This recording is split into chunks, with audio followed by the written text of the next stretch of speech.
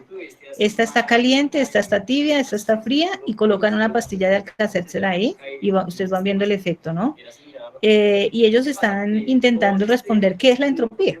Por supuesto que la entropía es un concepto bastante complejo. Y ellas a su vez están compuestas de pequeños microestados que pues nosotros a simple vista no podemos percibir, ¿verdad? Tendríamos que hacer una observación ya digamos microscópica.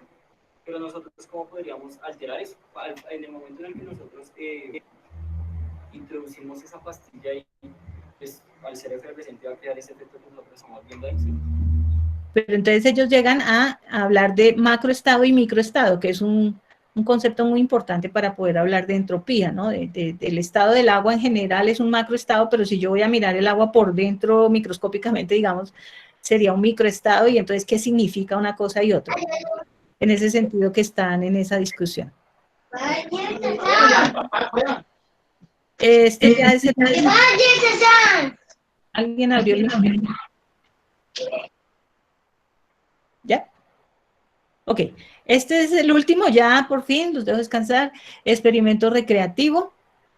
Entonces, con este se busca estimular la pregunta, estimular que hagan preguntas, ¿sí?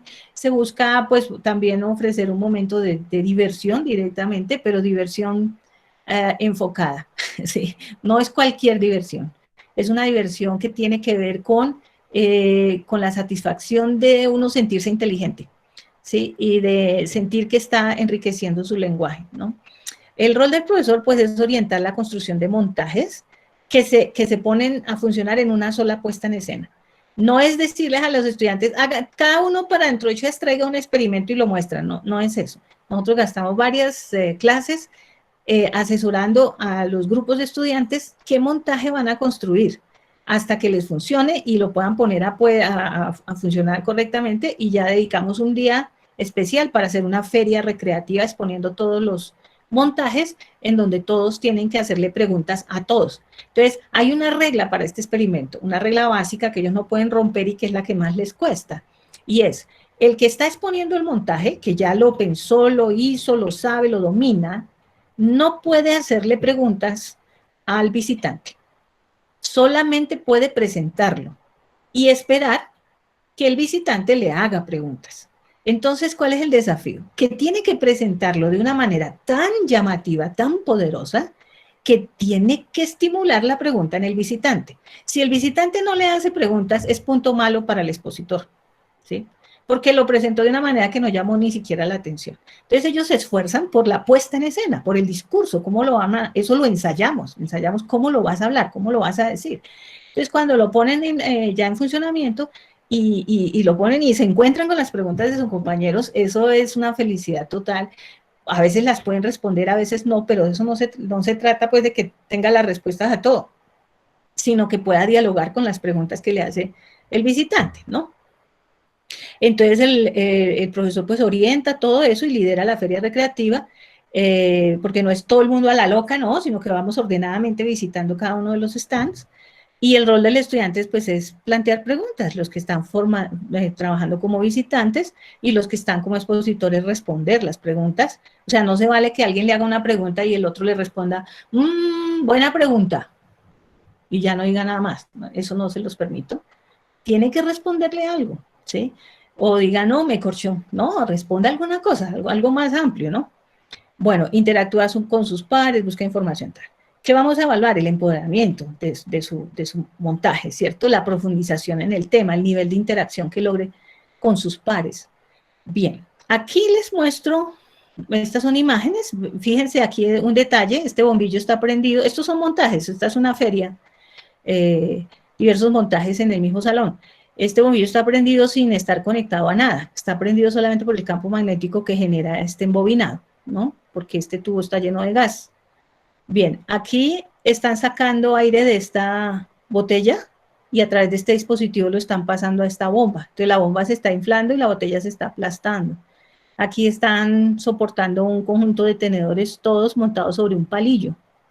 Aquí, observes, esta es una cámara oscura aquí esta imagen verdecita que se ve acá es todo lo que está en el fondo por fuera del salón. Entonces esta es una cámara oscura con una lente que funciona pues como una cámara y ahí se ve perfectamente el principio de funcionamiento de una cámara. Entonces todo lo que está allá afuera se está viendo aquí adentro al revés, ¿no? Esto de aquí blanquito es acá las ventanas.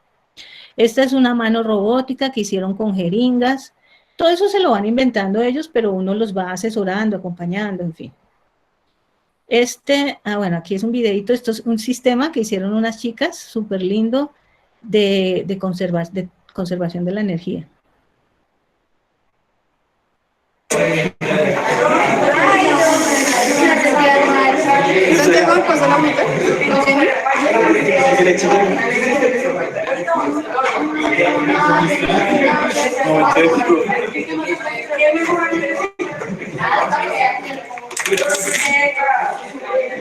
Profe, cayó. Yo vi que cayó.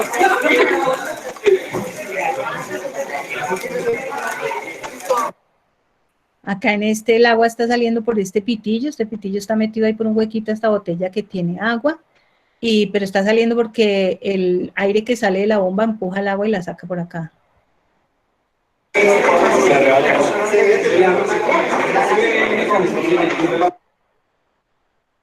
Bien, aquí, este estudiante, estos también ya deben ser egresados. Él está mostrándoles este montaje, está preguntando, si retira este cartón que está puesto sobre un vaso con agua, y aquí encima hay un tubo de cartón con un huevo, si retira este cartón, ¿el huevo caerá dentro del vaso o fuera del vaso? 2, 3. Acá estamos produciendo una ilusión óptica, también.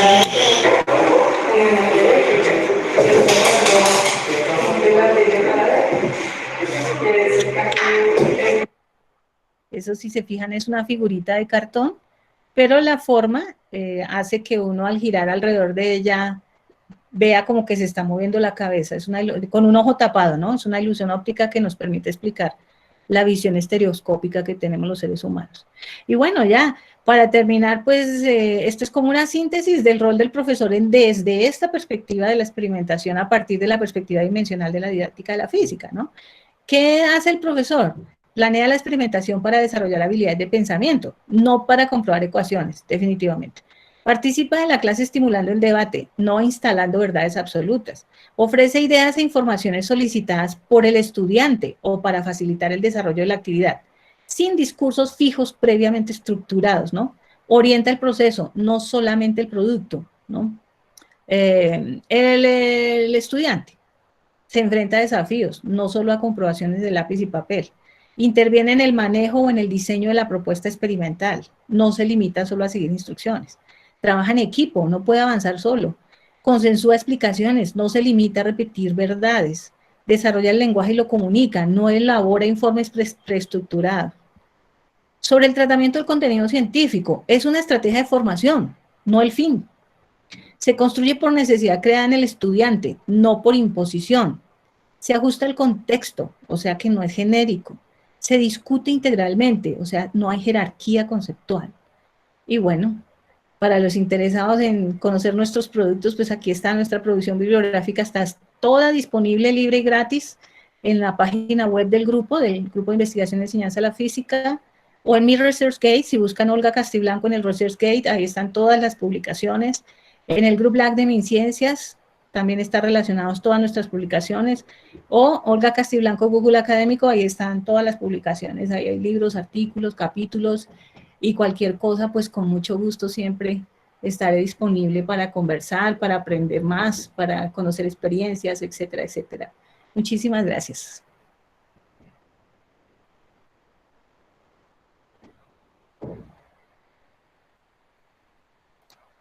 Ay, no sé si... Hola a todos y todas. Agradecemos a la doctora Olga haber compartido con nosotros esta gran experiencia. Le damos las gracias, profe Olga. Ha sido muy enriquecedor escuchar las tipologías en la experimentación y deseamos que todos vayan a las fuentes que les hemos enviado, consulten, indaguen y puedan apropiar estas tipologías en sus prácticas pedagógicas. No sé si alguno tenga alguna pregunta para la doctora en torno a la conversación, a la charla que ella nos acaba de dar. Puede escribirla en el chat o activar su micrófono y manifestarla.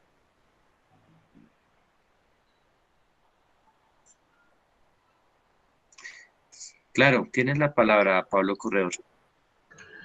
Buenas tardes, profe. Hola. Profe, una pregunta. Que se llaman didactas y simplemente, digamos, toman la didáctica y la forman como ese concepto de encerrado en la ciencia, que es que si no tiene una finalidad, como lo colocas ahí, no sirve. Digamos, sacan artículos donde dicen que la didáctica, supuesta didáctica, entre comillas, que ellos generan, tiene que ser con una finalidad. Así, a la misma estructura del positivismo que nos dice que tiene que tener un paso a paso y eso conlleva a un resultado. ¿Es malo desde el punto de vista de la didáctica, por así decirlo, que tú estás planteando? Porque yo he visto muchos profesores que se centran en eso. Sí, digamos que la diferencia que estamos marcando es que no estamos centrando el proceso en los contenidos científicos. Y hay una línea de didáctica que centra, didáctica o bueno, lo que quieran llamar didáctica, que centra el proceso de enseñanza en los contenidos. O sea, que se trata de, pues yo no digo que sea malo, no me atrevo a decir que sea malo, de todas formas son intenciones, son acciones bien intencionadas que seguramente tendrán resultados, ¿no? Pero pues que no tienen los resultados que nosotros estamos buscando, ¿no? Porque una cosa es centrar el proceso en el contenido y decir, bueno, vamos a hacer de todo esto, pero el objetivo es que el estudiante se aprenda mejor el contenido y lo pueda repetir de mejor manera en el parcial. Y entonces los indicadores de logro de que nos fue bien fue si les fue bien en el parcial, si respondieron adecuadamente y tal. Y pues bueno, uno no puede decir que eso sea malo porque pues efectivamente alguna ganancia dejará, ¿cierto? Pero pues nuestro objetivo no es centrarnos en el contenido, nuestro objetivo es centrarnos en la persona, el desarrollo del pensamiento de la persona y el desarrollo de la persona como ser humano. Entonces, ahí los contenidos vienen a ayudarnos como una metodología de trabajo, como un medio, no como un fin. Entonces, obviamente sí, hay muchas formas de ver la didáctica, por eso a esta tesis particularmente la hemos llamado la perspectiva dimensional de la didáctica, que es pensar en esa dimensión disciplinar, sociocultural, interaccional, y a eso llamamos didáctica. Pues habrán otras que también se llaman así, pero pues que cumplen otros objetivos, ¿no? Seguramente les va mejor en las pruebas a ver, o qué sé yo. Bueno.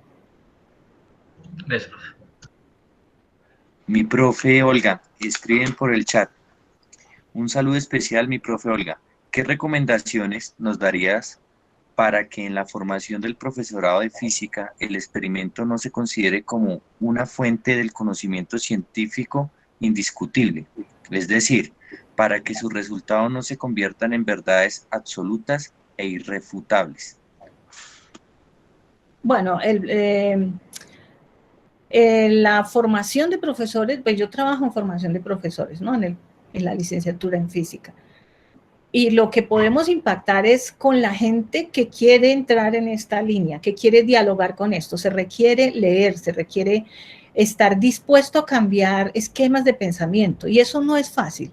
Para las personas que ya tienen de maestría, doctorado, postdoctorado, lo que sea, en una idea, y que de ahí no, pues, no es que estudiar sea malo, no estoy diciendo, yo también soy doctora, ¿no? Obviamente que estudiar uno profundiza en unos determinados campos del conocimiento, pero el tema es sobre la didáctica, que es donde estamos hablando, ¿cierto? Y hacer que profesores universitarios cambien su didáctica implica, pues, que cambien todo un esquema de pensamiento en función de aspectos como la experimentación. Entonces, pues, digamos, ¿cómo hacer para que dejen de pensarlo así? No, hay que hacer mucho trabajo en equipo, mucha formación permanente, y eso pues no es solo una situación que no sea en la distrital, sino en casi en ninguna institución educativa. O sea, los programas de formación docente, de actualización docente, tienen un enfoque más técnico, ¿no? Muchas de los talleres que llegan a los colegios, por ejemplo, a manera de capacitación docente o programas de formación docente, son más enfocados a un tema muy específico como un complemento a algo, pero no a transformar el pensamiento de la persona. Entonces, pues obviamente ahí hay mucho que hacer. O sea, hay gente ya, ¿no? Como yo les decía, por lo menos en esta línea de didáctica, en esta perspectiva, ya somos 5 trabajando en estas tipologías directamente en nuestras clases, y pues se espera ir creciendo y que más gente lea nuestros trabajos y así no sea directamente desde nuestra perspectiva, no tiene que ser directamente desde esta perspectiva que uno modifica sus formas de ser, puede ser desde cualquier otra, pero siempre que sea reflexiva y consecuente con unas intenciones más profundas en la formación del profesor, ¿no? Una formación menos técnica, menos sesgada, menos rígida y más abierta como a lo que está pidiendo hoy en día la juventud, la sociedad, los niños, ¿sí? Cuando yo he llevado estas experiencias a diferentes lugares, yo me doy cuenta que los niños y los jóvenes sí están muy interesados en la ciencia. Ellos sí les gusta, y la quieren. Cuando se les presenta de este modo, la quieren mucho. Entonces uno se da cuenta de que funciona, ¿no? Bueno.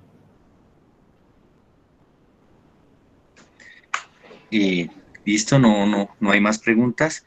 Profe Olga, le agradecemos desde la Red Distrital de Docentes Investigadores el poder haber compartido con nosotros esta experiencia magnífica para complementar o hacer ese cambio en nuestras prácticas pedagógicas en la enseñanza de las ciencias. Le agradecemos mucho, profesora Olga, muy amable. Antes me alegra que hayan estado por ahí, veo varios nombres conocidos, saludos a todos. Entonces, bueno, gracias a ustedes, que tengan buena tarde y ahí nos charlamos. Chao. Gracias.